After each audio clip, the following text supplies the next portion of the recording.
Vamos a comentar anécdotas. ¿Anécdotas qué se dice? Anécdotas.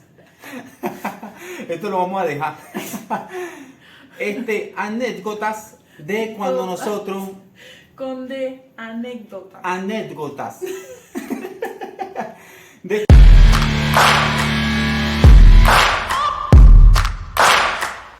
Queridos amigos, sean bienvenidos nuevamente a nuestro canal Desarrolla tu Mentalidad. Primero que nada, agradecemos todo el apoyo que nos han brindado. Muchos se han suscrito al canal, muchos comentan, muchos le dan pulgar arriba y otros comparten los videos, y eso, señores, de verdad que nos ayuda a nosotros muchísimo. Sobre todo porque llegamos a más personas y nos permite ayudar a un número más grande de lo que estamos haciendo ahora. De hecho, el canal cada vez está creciendo un poco más, ya no lo veo tan pequeño como antes. Ok, dicho esto, ustedes se estarán preguntando, ¿y por qué están los dos juntos? ¿Será que van a hablar de un tema distinto? Y así es. Vamos a comentar anécdotas. ¿Anécdotas qué se dice? Anécdotas. Esto lo vamos a dejar. Anécdotas de cuando nosotros. Con de anécdotas. Anécdotas. De cuando nosotros éramos testigos de Jehová. Para que ustedes conozcan ciertas cosas que vivimos dentro de la secta y que de alguna manera u otra nos afectaron. Otras nos dejaron unas enseñanzas y de otras de verdad que nos frustraron un poco. Nos hicieron cambiar inclusive hasta la personalidad. Entonces vamos a esperar, vamos a hacer, mejor dicho, que mi esposa cuente su primera anécdota. Anécdota. Bueno, primero que nada, gracias a todos por el apoyo, como mencionó mi esposo al inicio. De verdad estamos muy agradecidos por todo lo que hacen por este canal. Fueron muchas experiencias las vividas, por supuesto, dentro de la organización, dentro de la secta. Una de las que más me llamaba mucho la atención era a la hora de predicar. Cómo las personas o algunos testigos llegaban a decir con propiedad, con seguridad, de que una persona no podía ser salva por pertenecer a otra religión. De hecho, íbamos predicando, una testigo y yo, y siempre en el territorio había una señora que era muy hospitalaria. A ella le gustaba que nosotros fuéramos y le predicáramos, le habláramos acerca de Jehová. Ella pertenecía, por supuesto, a otra religión. Aún así, era muy receptiva cuando nosotros íbamos a predicarle. Ella nunca había tenido la oportunidad de predicarle y ese día nos tocó juntas, ¿no? La señora, por supuesto, como siempre, nos hace pasar, siéntense y eso, nos empezamos a conversar. Al final, cuando me despido, salimos y ella me dice, ¿ella es testigo de Jehová? ¿Estudia la Biblia con nosotros? Y yo le digo, no, solo que a ella le gusta que le prediquen, pero pertenece a otra religión. Creo que de hecho se reúnen por aquí, le hago mención a la religión donde se reunían. Ella me dice, qué lástima, ¿verdad? Que no se vaya a salvar. Cuando me dice así, a mí me impresionó mucho porque yo le digo, yo me le quedo bien y le digo, ¿por qué usted dice eso? Claro, porque si ella no es testigo de Jehová, ¿cómo se va a salvar? ¿Cómo se va a salvar? Y yo le digo, ajá, pero ¿qué garantía tiene eso? Entonces, en vez de buscar la base bíblica, como es el deber ser, ella me citó de una revista que se iba a estudiar unos meses posteriores. Me dice, ¿tú no has leído la revista nueva? Esa habla de que solo los dedicados y bautizados son los que se van a salvar. Es decir, que la señora fulanita probablemente no se salve. Como a mí me dio tanta rabia, yo le digo, sí es verdad, la revista lo pudo haber mencionado. Pero la misma Biblia dice en 1 Samuel que lo que ve Dios es el corazón, no lo que la persona tiene, lo que la persona es. Claro, en ese tiempo todavía ya no era pimo, por así decirlo, pero aún así me molestaba cuando se refería de cosas así injustas, porque la señora tenía un buen corazón, la persona era muy amable, solo que no pertenecía a los testigos de Jehová. Como él mencionó en uno de los videos anteriores, le faltaba lo más importante a la luz de ellos, servirle a Jehová. Eso fue una experiencia que de hecho me pasó poco antes de salir, que en lo personal no me agradó, porque yo no soy quien para decir quién se va a salvar y quién no, mucho menos si tiene otra religión, otra forma de pensar distinta a la mía. Yo no soy Dios. Ok, ahora me toca a mí. Yo estaba convencido totalmente de que dentro de la secta de los testigos de Jehová idolatraban, o mejor dicho, idolatran a los ancianos, es decir, a los pastores, a los líderes de esta organización supuestamente religiosa, cristiana. Y lo comprobé en varias oportunidades, así que le voy a decir una de las experiencias que tuve, que fue que me motivaron más, o mejor dicho, me dieron la razón a lo que yo venía pensando de hace rato. Llego a la casa de una hermana. Ese día, en la tarde, salía el grupo de predicación de su casa. Yo trabajaba en la misma compañía de un hermano que era anciano, que me daba estudio a mí, además, que era una joyita, pero eso es otro tema. Entonces, yo salí un poco más temprano que él, teníamos el mismo horario, salíamos a las 4:30 de la tarde, pero no a las 4, creo que era a las 4 que salíamos. Yo llegué como 15, 10 minutos antes que él a la casa de la hermana. Cuando llego, ella me abre la puerta, yo la saludo, ella me saluda y yo me siento en el porche, en la parte de afuera que era techada, ahí es donde iba a salir el grupo. No había llegado más ningún otro hermano. Así que ella me abre la puerta, se mete hacia su casa, me saluda normal. Y recuerdo que yo le pedí agua porque yo venía, el autobús me dejó en cierto punto y yo tuve que caminar hasta su casa. Entonces venía cansado, venía apurado. Le pido agua, me la trae y broma y se vuelve a meter otra vez para su casa. Como 10 minutos después llega el anciano, el que trabajaba conmigo. Y ella salió con un vaso de agua en la mano con hielo. A mí no me lo dio con hielo. Y se lo dio al hermano. Se puso a hablar con él, que cómo le fue, que cómo estuvo su día, que cómo tuvo el viaje, que cómo tuvo el transporte. Y yo me le quedaba mirando como que, oye, el mismo recibimiento que le dan a esta personaje no me lo dieron a mí. Ok, me hice el loco. Entonces después la hermana sale con una taza de café y unas galletas para él. Y se la da así delante de mí. Y a mí no me ofrece ni galleta, ni café, ni nada por el estilo. Entonces el anciano como que se cortó un poco, ¿no? Le dio como pena y me dio una de las galletas. Entonces ella dijo, ya yo te traigo café. Es decir, que si ese señor no se hubiese motivado a darme algo de las obras, de lo que ella le dio, entonces esa señora no se motiva, esa hermana espiritual, testigo de Jehová, no se motiva a ni siquiera darme una taza de café o un vaso de agua. Y no es que me ofenda el que no lo haya hecho, sino que es algo de cortesía. Cuando llega alguien a tu casa, uno le ofrece un vaso de agua, uno le pregunta, cuéntame, ¿qué haces tú por acá? ¿Cómo te fue? Es cortesía. Y si no tienes un café, hasta un vaso de agua con hielo se agradece. Y esta hermana no lo hizo. Y al llegar este anciano, su actitud, su manera de recibirlo fue totalmente distinta. Y de verdad que ahí fue donde yo comprobé, entre muchas cosas más, que las hermanas y los hermanos dentro de la secta, de las congregaciones, de los testigos de Jehová, idolatran. Esa es la palabra. Idolatran a los ancianos. De verdad que sí.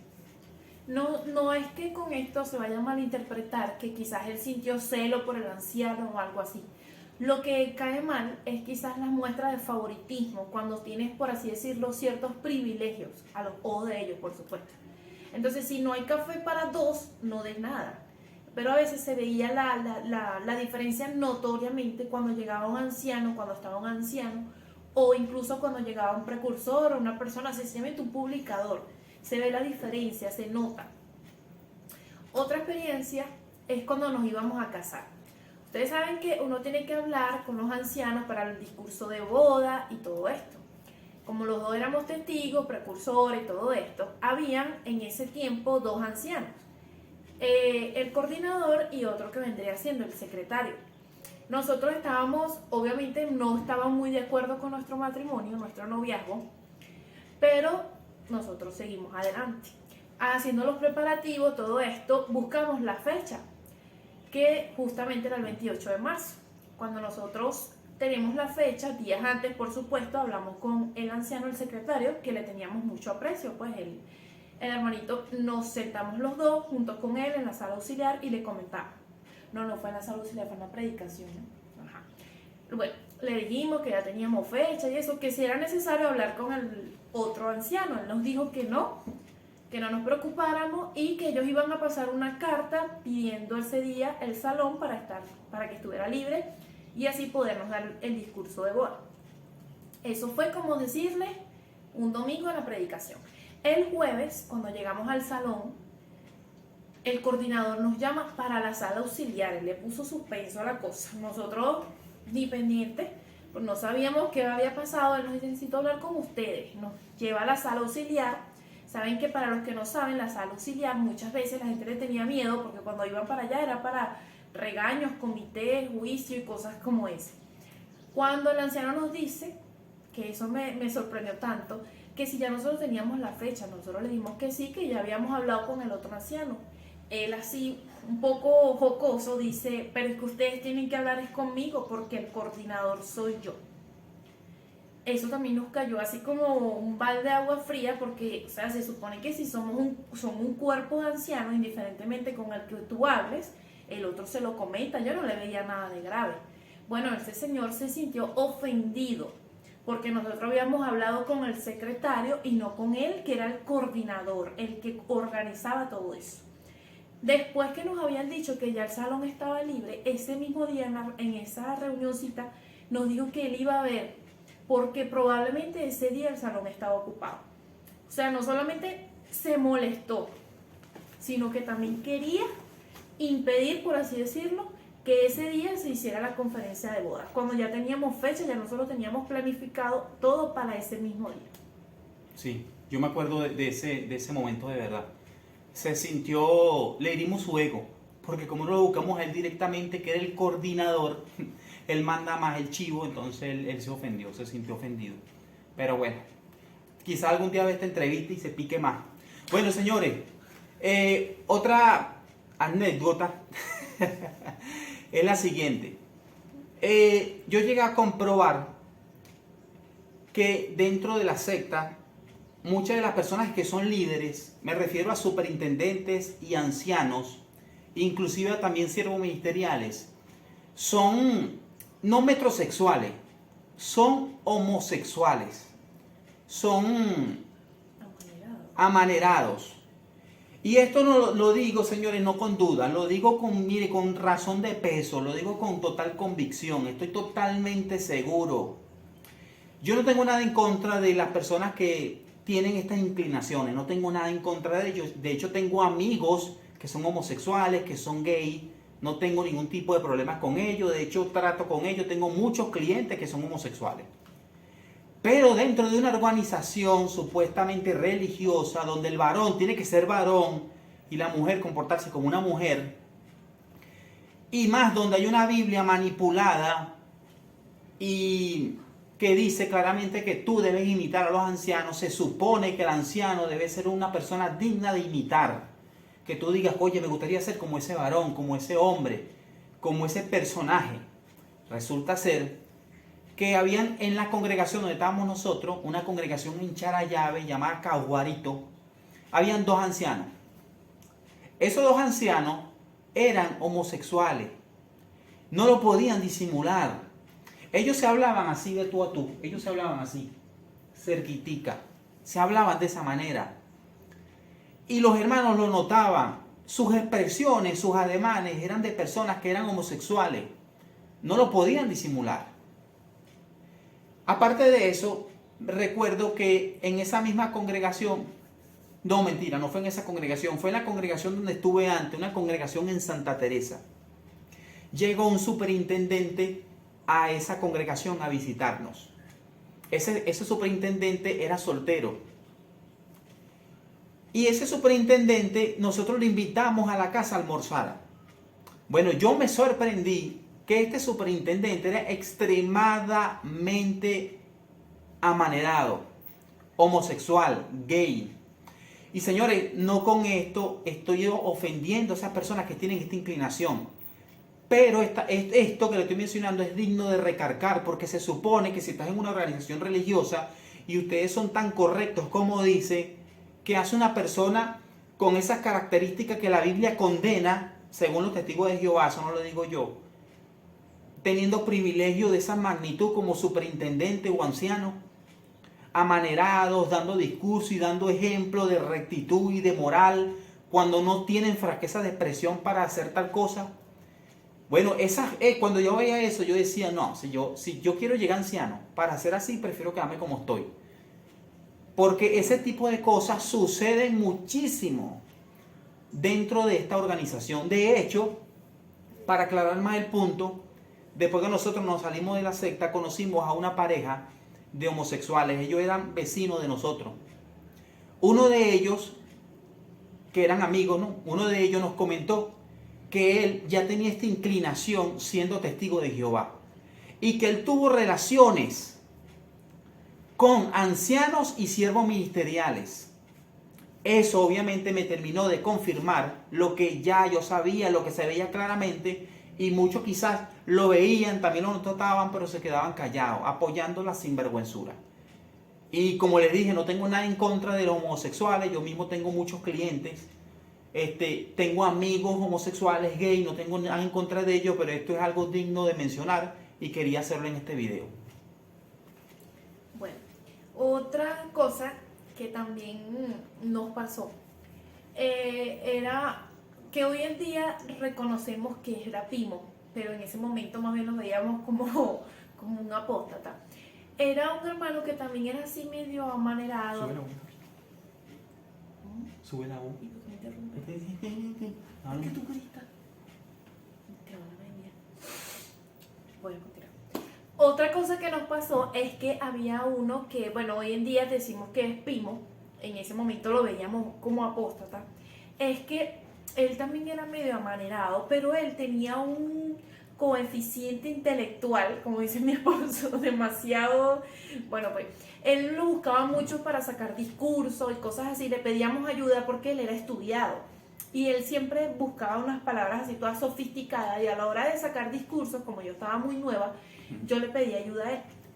En varias ocasiones lo hice y él me daba como una idea, yo terminaba de formularlo y decía mi discurso con la hermana y todo esto. En una ocasión yo le comenté, era un tema difícil de eso de profecías y me tocaba hablarlo con una estudiante, todo esto yo le comenté. Y él me llama la atención porque él dice, mira, este tema es difícil de desarrollar, pero abre tu mente. Me decía, ¿no? Porque él hablaba así medio.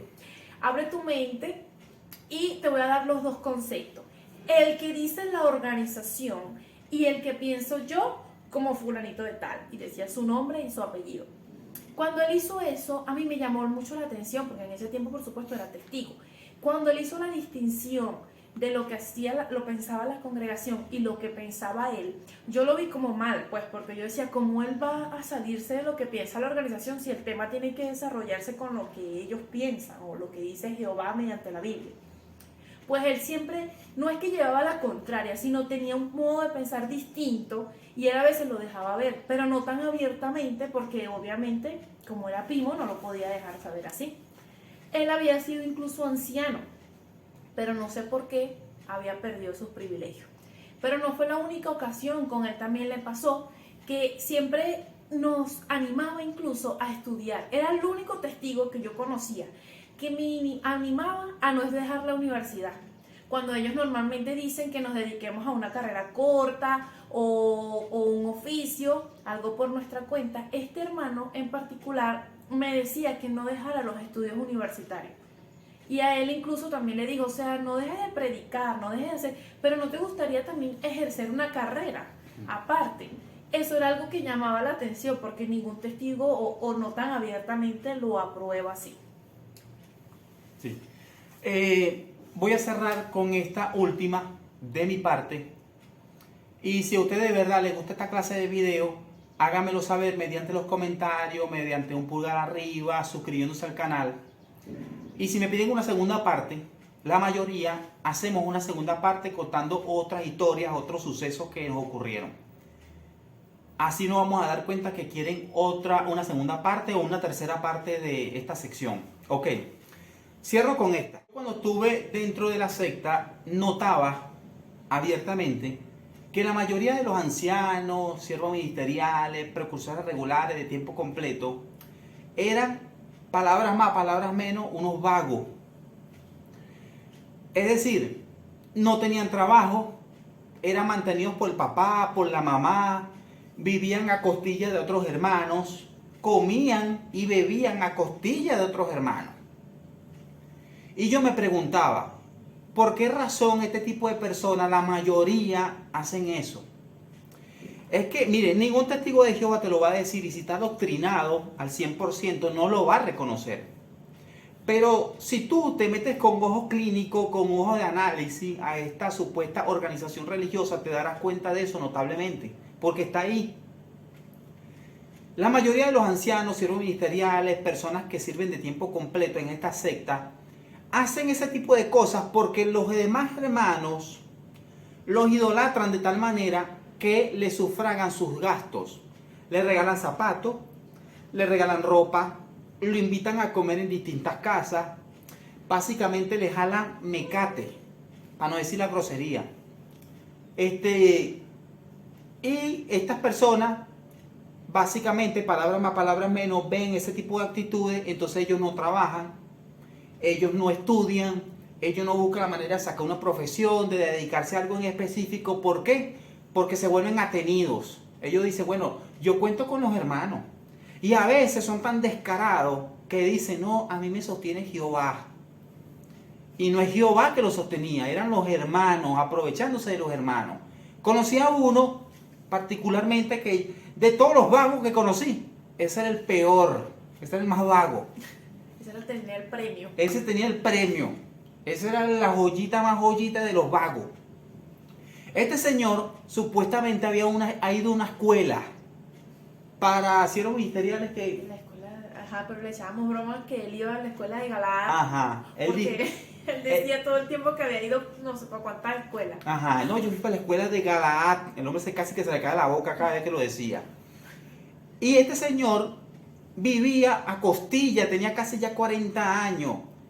Y mire, este señor era desagradable hablar con él, tengo que mencionarlo también, porque se le salían los cabellos de la nariz, los pelos de la nariz, se le salían, casi que le llegaban a los labios. Era desagradable hablar con este señor. Ay, Bueno, este señor, este individuo, vivía básicamente, toda su vida vivía, era de los hermanos, de los mismos adeptos, de los otros adeptos. Comía y bebía y desayunaba y se alimentaba, era costilla de los hermanos, era el vago total. Inclusive yo llegué a escuchar historias que estaba echando los perros, como decimos aquí en Venezuela, a una hermana que tenía casa, que tenía su profesión, obviamente para vivir en la casa de ella, siendo un vago para que ella lo manteniera. Este señor era un hombre descarado, sin vergüenza. Y lamentablemente, señores, hay muchos como estos dentro de esa secta, dentro de esa organización. Quería mencionar eso también. Ya saben, si les gusta esa sección, háganmelo saber y hacemos una segunda parte contando cosas que vivimos dentro de la secta. Gracias por llegar hasta acá, gracias por ver estos videos, gracias por apoyar nuestro trabajo, estamos sumamente agradecidos. Por favor, comenta, comparte con tu familia, con tus amigos, para que no caigan en ese tipo de trampas también. Muchísimas gracias.